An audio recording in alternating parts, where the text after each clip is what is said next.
By what common experience do we enter into spiritual fellowship and covenant relation with one another?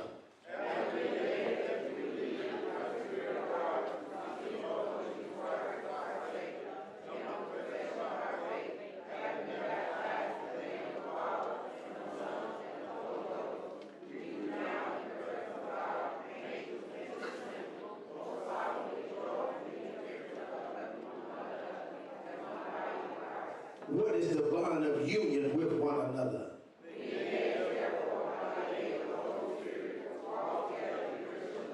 What are our privileges and duties in this our own church?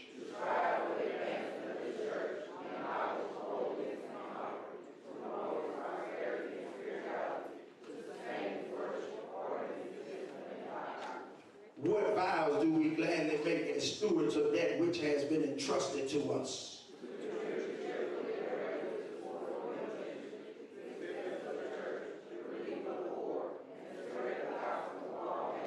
What gracious task do we humbly assume?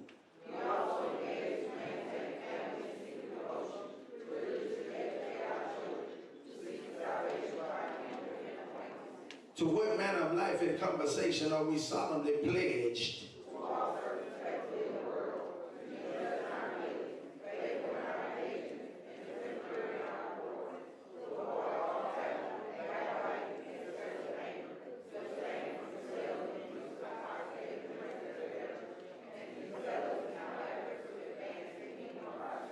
Since one is our master, even Christ, and we are brethren, by what fraternal ministries are we to strengthen each other and adorn the teachings of our Lord and Savior?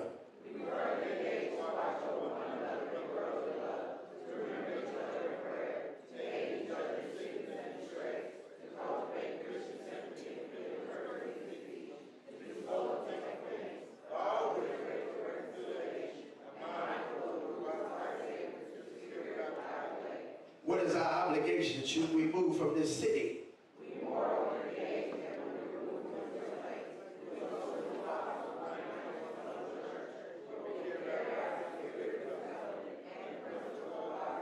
All humbly confessing our past sin, pray for grace and strength to keep these our holy vows for the sake of Jesus Christ, our Savior. Amen. We're in the hands of our deacons.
Just before we do our congregational song, has our candidate for baptism made her arrival? Anybody know, has she made her arrival? We looking for our candidate for baptism. Amen, amen, and amen. Let us go, Charles. Amen.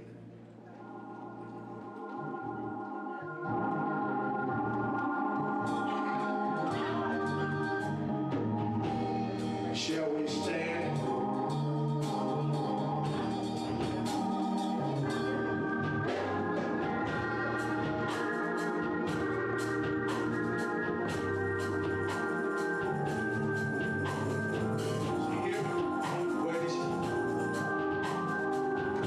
All right.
Ghost. All right, we're in the hands of the music ministry.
get with the finance department. Also, if you know of any businesses that would like to donate towards the VBS, please get with the youth department.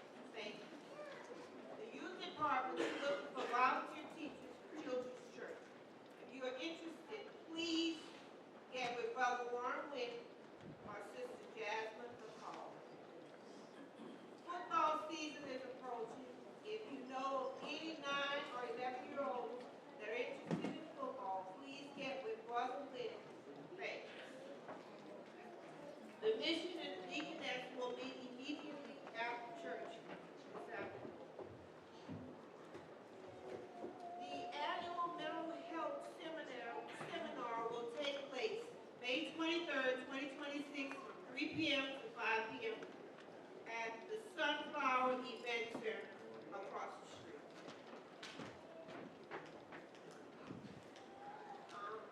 Louisiana Missionary Baptist Convention. The May Quarterly Conference, the LMBSC, will be held Monday and Tuesday, May 4th and 5th in Monroe, Louisiana, hosted by 10th District Missionary Baptist Association, Pastor John L. Russell II.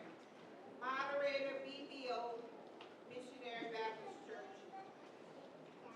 Rodney L. McFarland, moderator, and Richland Parish Missionary Baptist Church Association. Dr. Van H. Grass, moderator. Host site is Greater New Antioch Baptist Church, 301 Cheroux Street, Monroe, Louisiana. Pastor John Russell II. The Bossier Family Church's benefit event on Wednesday, June 3rd, 2026 at 6 p.m. here at Sunflower Missionary Baptist Church. Mass choir rehearsals will begin at 7 p.m. Monday, May 18th at Antioch Baptist Church. Monday, May 25th at Embrace B Ministries, and Monday, June 1st here at Sunflower Missionary Baptist Church. That concludes your announcements for today, May 3rd. To our visitors, thank you for spending a portion of your day here with us at Sunflower. Know that the doors of Sunflower are always open and you're always welcome. Please do come back and worship with us again. Amen.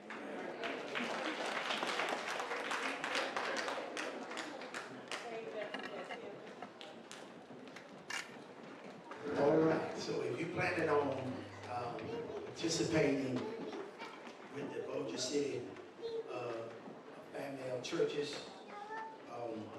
please pay attention to those announcements, and the rehearsals will begin on those exact dates.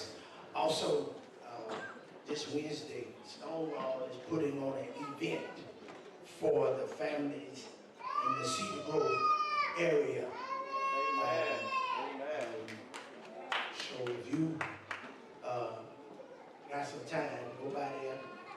But remember, take care of Sunflower first and then go by there. Amen. If you desire. Amen.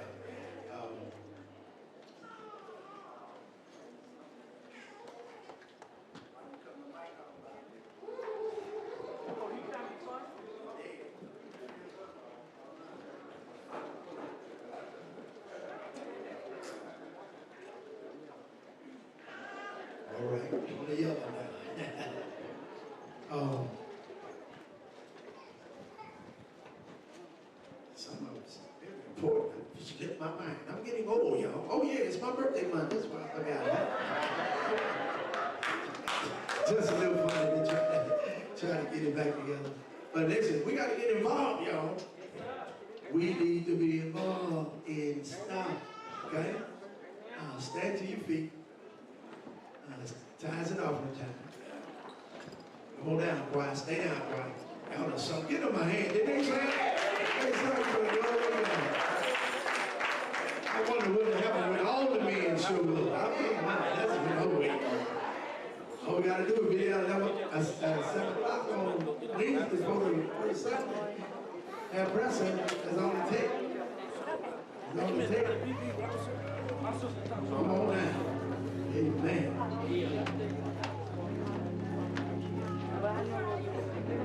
Bless the Lord, oh my soul. Let me just lift up.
37, verses 1 through 10.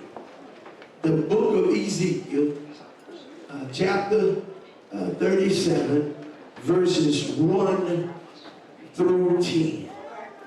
Old Testament scripture. Ezekiel, chapter 37, verses 1 through 10. We're going to read it responsively. I take the odd, you take the even, and we'll read 10 together. You got it? Amen. Anybody need me to wait on them? All right, that's all right. Don't lie in the church. We want you to find it. Amen. So everybody with them cell phones, show me if you got it. Show me what I'm saying. All right, I'm looking. I like that color. I see it. Yours. Yeah. There you go. She hooked hers up. All right. I see you. I see you. All right. All right. Here we go. The hand of the Lord was upon me and carried me out in the spirit of the Lord and set me down in the midst of the valley which was full of bones.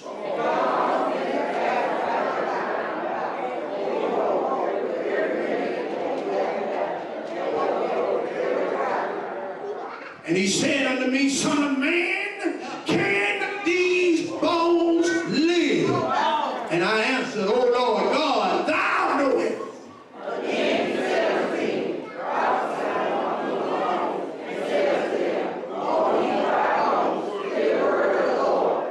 thus said the Lord God unto these bones, behold, I will cause breath to enter into you, and ye shall live.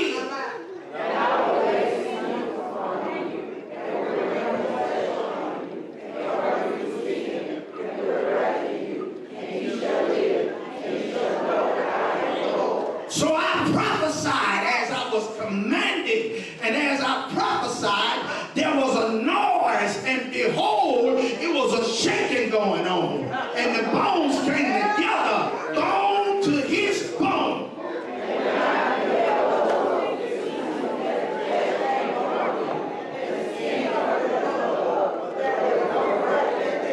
Then said he unto me, prophesy unto the wind, prophesy, son of man, say to the wind, thus said the Lord God, come from the four winds, O breath, and breath upon the slain, that they may live. All. So I prophesied as he commanded me, and the breath came into them, and they lived and stood up on their feet, and an exceedingly great army. Look at your neighbor, say, neighbor, Pastor talking about, wake up, church. That's what I want to talk about. Wake up, church.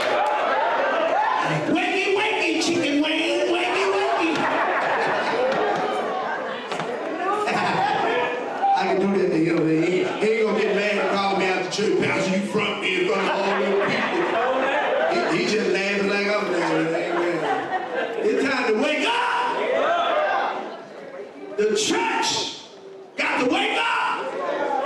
And one of the reasons we need to wake up, Sunflower Hill, it's our church anniversary month. Come on, you ought to be clapping your hands. 130 years. See, I come from the middle of Sunflower. I come from the transition when Pastor Eli died. I still remember what the Negroes said about us. They said we weren't going to make it. But now we at 130 years. And 29 of the years I've been pastor. You see why I'm excited? So therefore, listen, we asking each family to donate to the church $130. Come on, we back in motion. You let me use that word motion like the young folks say.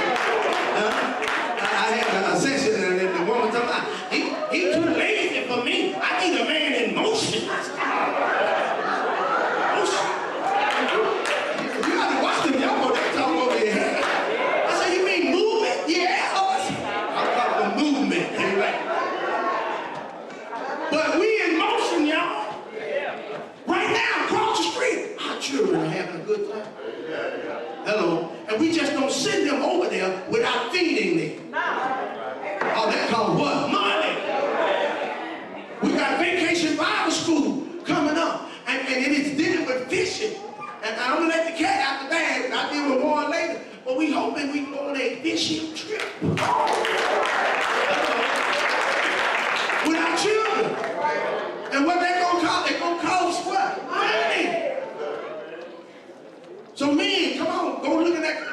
God that did them old.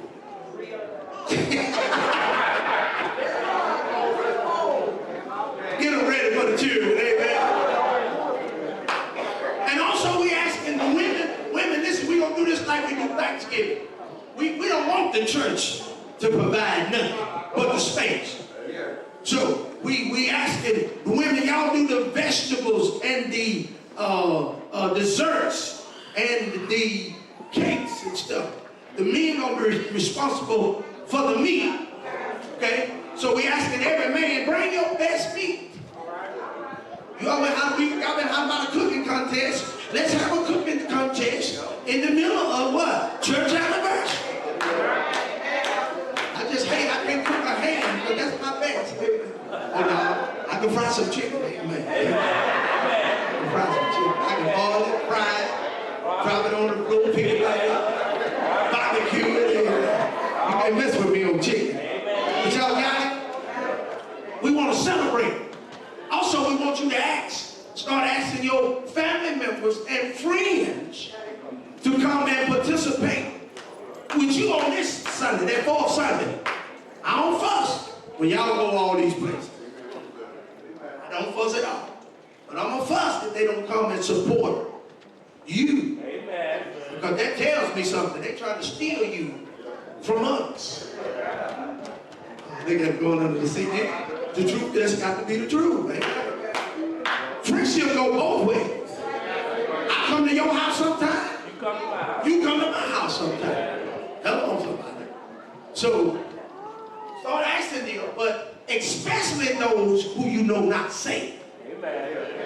Come on, don't look at me like that. You know they're in your family. They're your friends.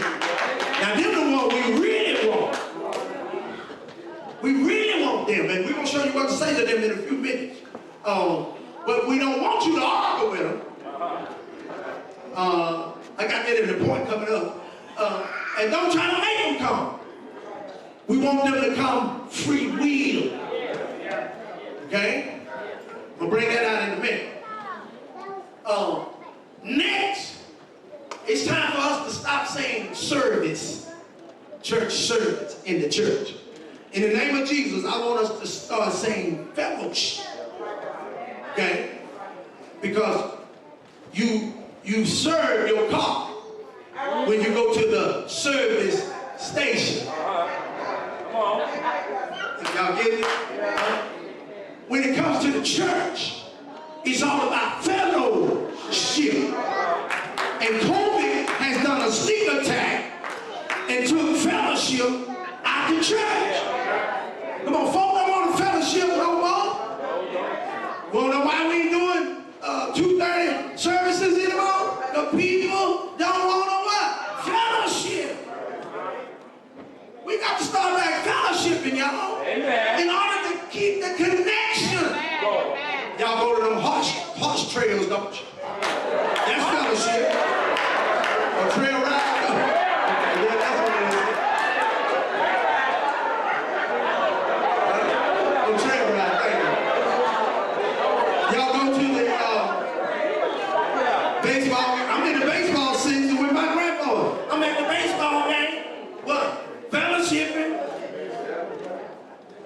All I'm saying is we need to bring the fellowship back to the church. I'm at the sermon now. This sermon is designed by God to get us to focus on the church. And the church I'm talking about this morning is the church according to the Bible. Okay? The Bible. I'm talking about the church that Jesus built in the Bible. Key word, Bible, Bible. Why Bible? Because everybody got an opinion on how the church ought to go. Hello. Come on, you got to be scared right here. Amen. You got your idea on how the church ought to go. Others got their idea on the church, on how the church ought to go. How I know? Because we can't never get along nowhere. Because everybody got their own idea. I know and understand that some people don't like the way I pastor, but I pastor after the church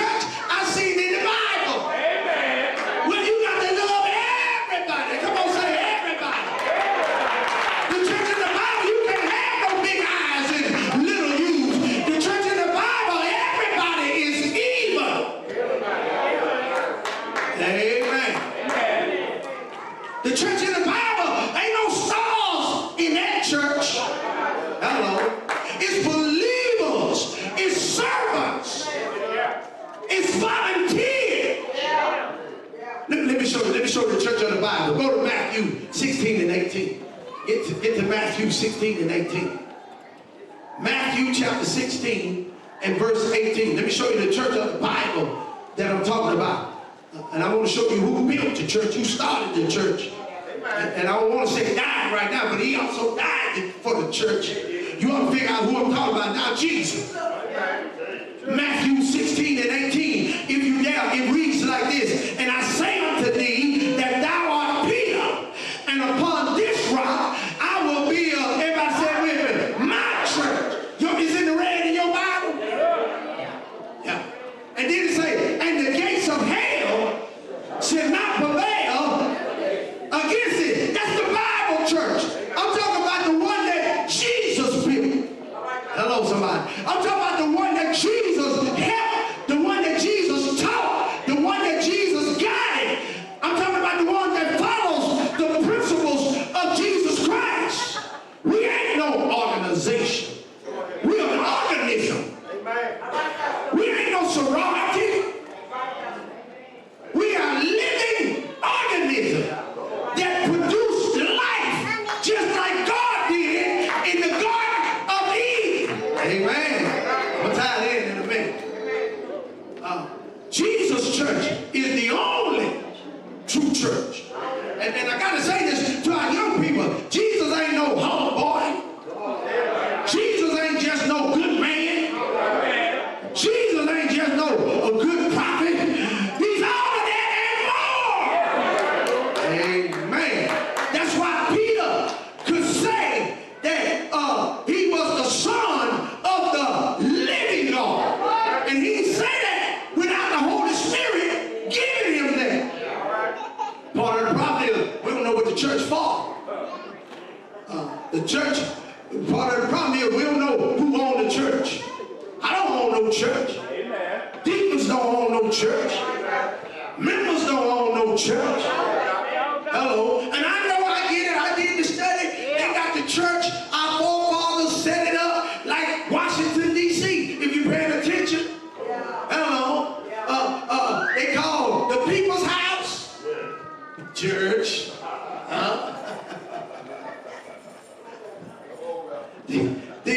The senators, not the senators, but the Congress, like you said, leaders, senators, deacons, president, pastor. Just education for you. But Jesus' church operates different. Jesus' church don't bring hell to people. Jesus' church get the hell out of people. I ain't cussing that is in the red. Jesus said hell shall not what? Prevail against it. So if you say I'm cussing, then you saying Jesus cussing. And you better watch your mouth. You're about to enter blasphemy. I'm talking about Jesus' church has many members, but one body. Because everybody is included in Jesus' church. And that's why I love sunflower. I love me some sunflower, not because I'm the pastor, but because God found me in this place. He wasn't lost. I was the one lost. I didn't find the Lord. The Lord found me. See, we got it backwards. I found the Lord. No, you ain't found the Lord. He wasn't lost. You were lost. I found God in this place some 40 years ago, and He sure been good to me. I wish I had some real people right there. He been good to us sometimes. Hello, somebody. He been good. This is what Jesus saved me. At this place, at His church, this is where the Holy Ghost have what? Filled me. At this place. And what I love about sunflower is this. It's the people. Not the people of sunflower. And Junior, guess why I love the people of Sunflower? Because ain't none of us no good. And we don't try to be perfect. We have ups and we have downs. But we know Jesus can work it out. We go through and we go over because we know Jesus can work it out. We have this and we have that, but we know that Jesus can work it out. Won't he work it out? Come on now, don't sit down on me. Don't sit down. He can work it out. Yes, he can. I had many problems here at this church and in my life, but Jesus always worked it out because I didn't run from the church. I ran to the church. I didn't leave the church. I stuck with the church because I found Jesus here. People, we got smart addicts all the way. Well, you are a son of the house at New Hope. Yes, for one reason and one reason only. I needed a pastor.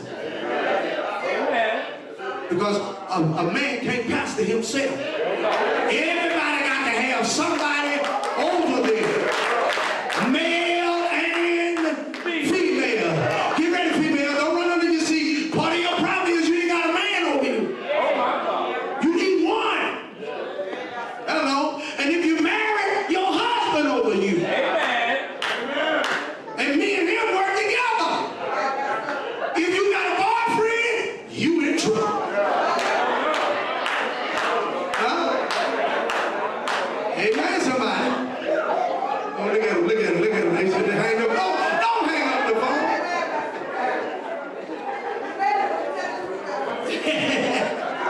Can't say amen, say I'm still.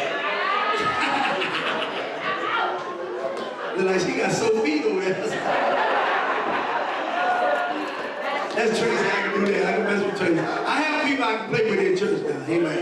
Let me get to the text. This is Ezekiel.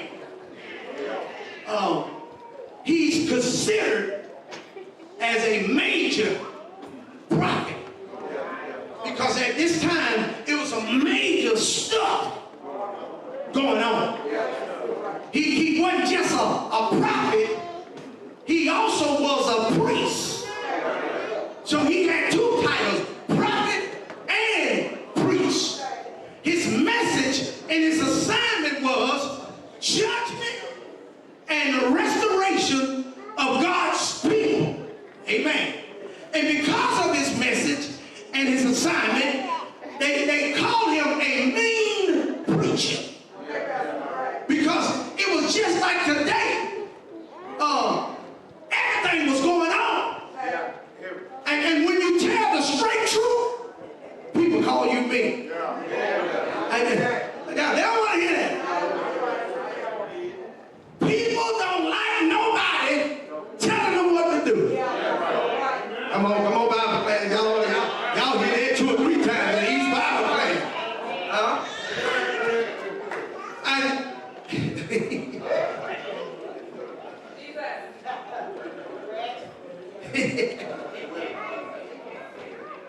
So Ezekiel told them the straight truth, like I got to do now, because this time running out on all of us. Hello, the old people, the middle-aged people, the young folks, the baby, the children.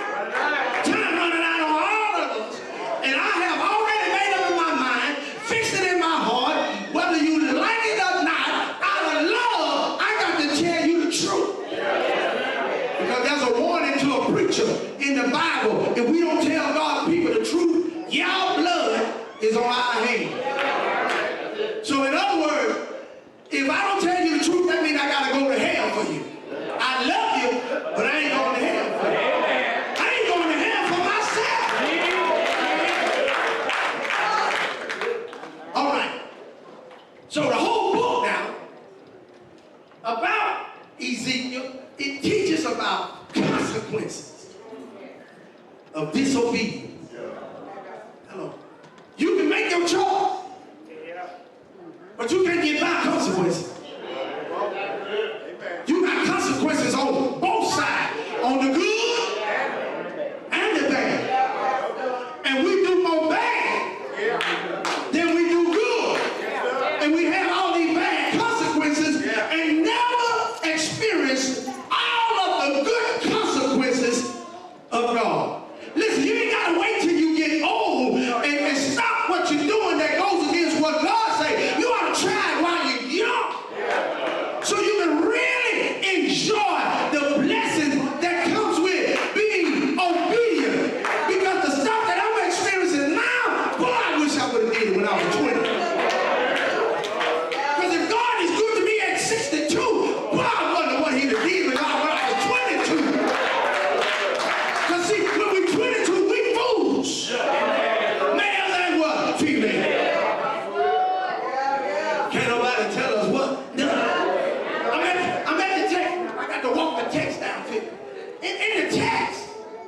it says, Ezekiel says, the hand of the Lord was upon me.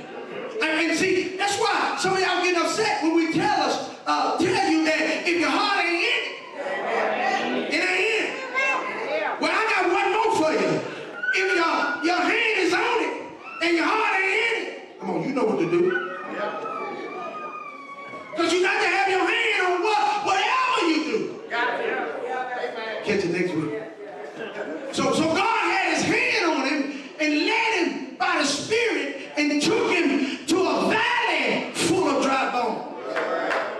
And Ezekiel said, and it caused me to pass by them round about, and behold, there were very many in an open valley, and lo, they were very dry. This is God giving a metaphor of his people.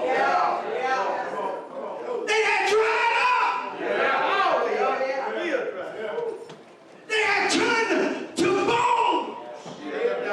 So God asked the man of God, he said, verse 3, and said unto him, Son of man, can these bones live? And that's the question that God is asking today.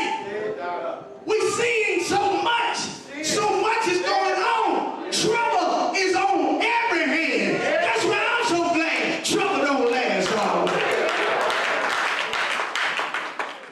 And God is asking the church, can these bones live? All the people that you talk about, God is asking you, can these bones live? All the people that you comment about on Facebook, Instagram, and all of this stuff, God is saying to you, can these bones live? Your bad husband, God asking you, woman, can these bones live? Your fasting wife, God is asking you, can these bones live while you in your feelings? All these bad children, God is asking you, can these bad children live? Every situation is a dead situation, but God is asking you this question. Can they live? Watch this.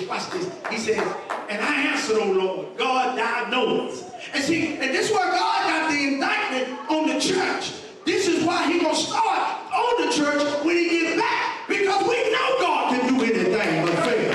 We know we serve an awesome God. We know we serve a mighty God. Ain't he a mighty God? Ain't he a powerful God? Have you seen God do miracles in your own life? Can he make a way out of no way? Can he open doors that been closed in your face? Can he get you up off your sick bed? Can he fix your troubled mind? See, we know God. That's why we in here. Because we know him.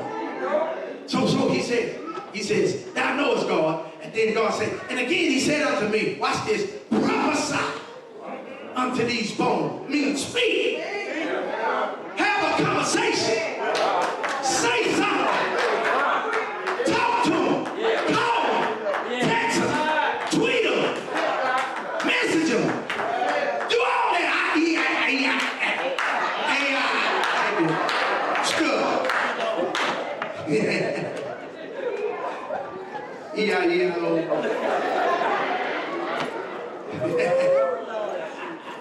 Watch this.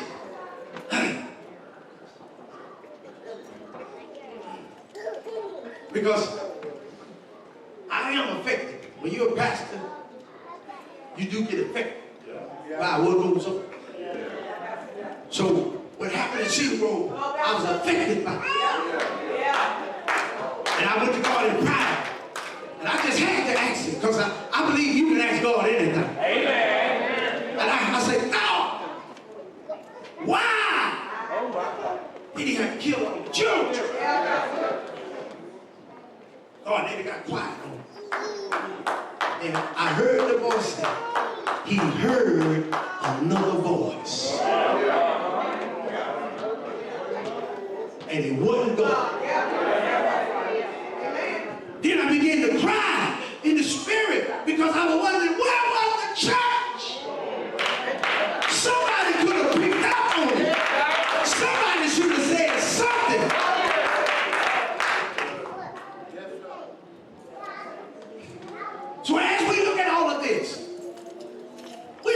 being quiet, y'all. It's time for you and I to open our mouth even more. If you're already doing it, you can't stop right there. You got to do more. And if you ain't doing it, you need to start open your mouth for the Lord. Can these bones live? Can he fix that stuff in your family? Can he fix that stuff in your marriage? He can fix it, but somebody got to talk about it. Somebody got to have the tough conversation. Listen, we got to stop running from the tough conversation. It's some tough stuff that just got to be dealt with, and you can do it if you got the same spirit. When me and Pam get ready to have a heated fellowship, we got this little approach that we do to each other. So if the fellas, if it's hot, I say, listen, baby, he ain't gonna like what I say.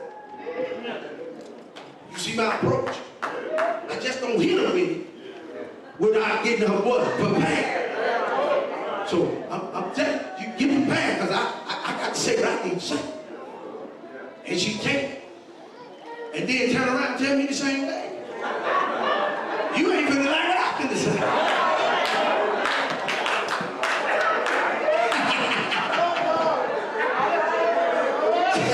We gotta hear these breathing of it.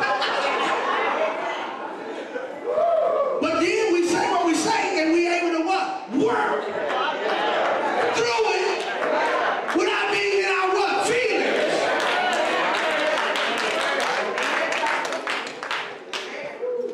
It's time to have a tough conversation. Because listen, God don't care about that dress you got on right now. You all in here looking good.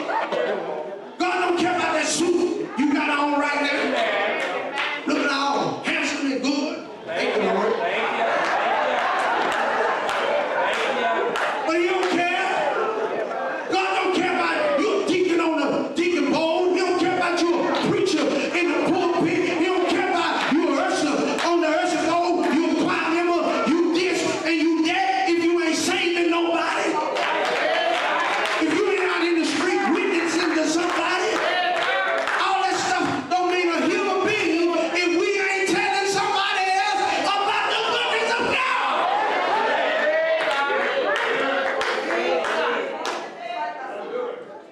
We got to open our mouth. Look, watch this here. So the challenge was for him to talk to dry bones. And the Bible said God told him what to say. And that's all we need to say is say what God said. Don't try to piece it up and make yourself look smart. You can't outthink God. You don't know more than God. Just keep it simple. Watch this here. Go out and tell him what to say in verse 4. Again, he said unto me, prophesy unto these bones. Watch this. And say unto them, O ye dry bones, hear the word of the Lord. That's the answer to every problem in this room. The word of the Lord. Every situation going on in this room, all you need is a word from God. One word from God can turn your whole life around. One word from God can get you off a dope. One word from God can get you out the hospital. One word from God can heal your mind. One word from God can fix your heart. One word from God can open up the windows of heaven and pour you out a blessing. Then there will not be room enough for you to receive one word from God. That's all you need. Watch what Ezekiel said. Ezekiel said, so I prophesied. I'm in verse 7. I was commanded, as I was commanded. He said, God told me to say his word and this, and I prophesied. And he said, when I prophesied, there was a noise. Behold, a shaking. Hello. And behold, the bones came together, bone to his bone. So when he began to prophesy to the children of Israel, who was the church that we are now, say like, hey, Bones, God still love you. Bones, you might be dry right now, but God still loves you. Bones, oh Bones, I know you did some of this, and I know you did some of that, but Bones, God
enough room on the clock for us to get it done. Anoint your prayer warriors right now.